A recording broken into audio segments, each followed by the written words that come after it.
साथीहरु नमस्कार। जापानमा टोकियो सप्ताह हिजोदेखि सुरु भइसकेको छ।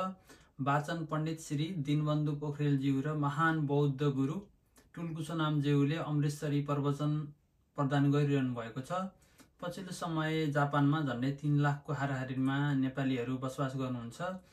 जापानमै जन्मेको नयाँ पुस्ताहरूले आफ्नो भाषा, कला, संस्कृति र धर्म नबिर्सुन् भन्ने उद्देश्यले जापानमा यस टोकियो सप्ताह सुरु भएको हो र पछिल्लो समय जापानमा नै नेपालको पहिचान झल्किने गरी नेपाल हाउसको परिकल्पना गरी एनआरएन जापानले त्यसको निर्माण सहयोगार्थ सुरु गरेको यस टोकियो सप्ताहमा तपाईहरु पनि टोकियो नजिकै हुनुहुन्छ र जापानमै हुनुहुन्छ भने एकचोटि अवश्य पाल्नु होला।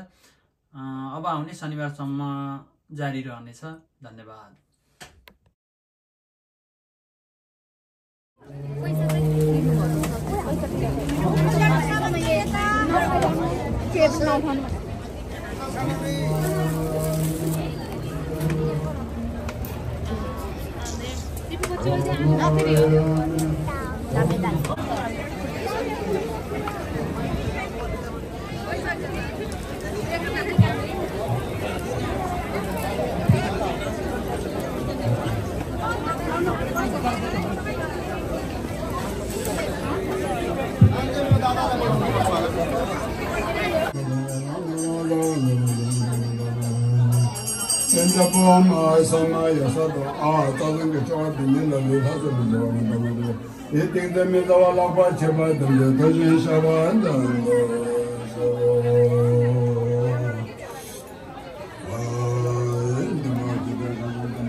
यतिखेर श्रीमद् भागवत व्यास पूजन भइराखेको छ। आरती लाग्दै हुनुहुन्छ गुरुहरूले। हाम्रो गुरुलाई यो आरतीसँगै हामी गुरुलाई स्वागत गरिसकेका छौँ।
भागवत भने चाहिँ के होला भन्नुहोस् त?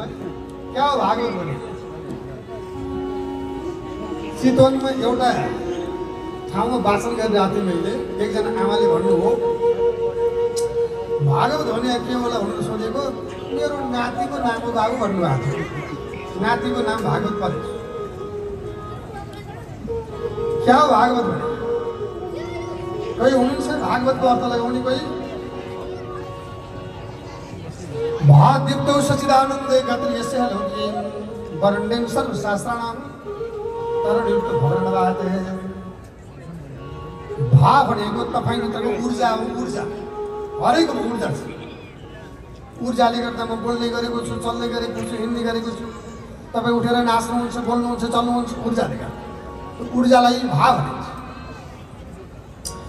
ग भनेको गति, ऊर्जालाई गति प्रदान गर्ने। ऊर्जालाई गति प्रदान गरेपछि गतिबाट कर्म सिद्ध हुन्छ। तपाईसँग भएको ऊर्जाले जापान नआइकन नेपाल बसे अब उन्नति हुँदैन थियो। ऊर्जालाई गति दिनुभयो यहाँले। भा भनेको ऊर्जा, ग भनेको गति, ब भनेको संसारको बोध, त भनेको तारण। कर्मलाई गति प्रदान गरिकन संसार चिनेर आफूलाई चिनेर यो संसारबाट मुक्त गर्ने जो साधन छ त्यसलाई भनिन्छ भागवत। सामान्य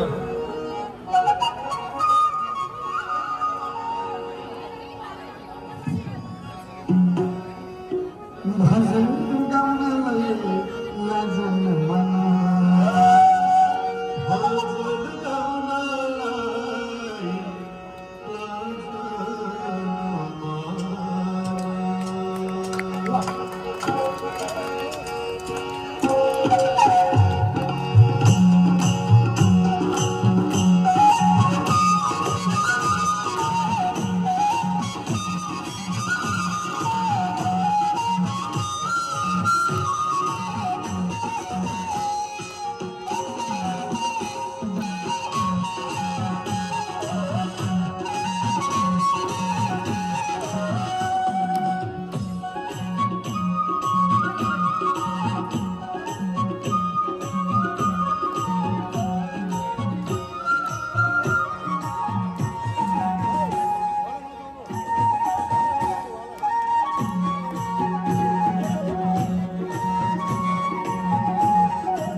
आज हाम्रो भेट भएको दिन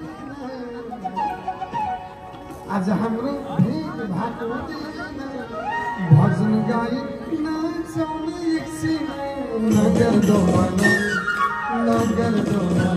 भजन गाउनलाई लाजन भजन गाउनलाई लाजन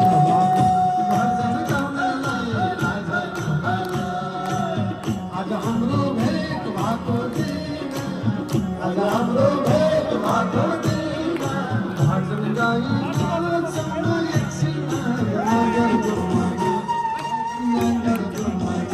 भजन गाउनलाई लाजन भजन गाउनलाई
भगवान को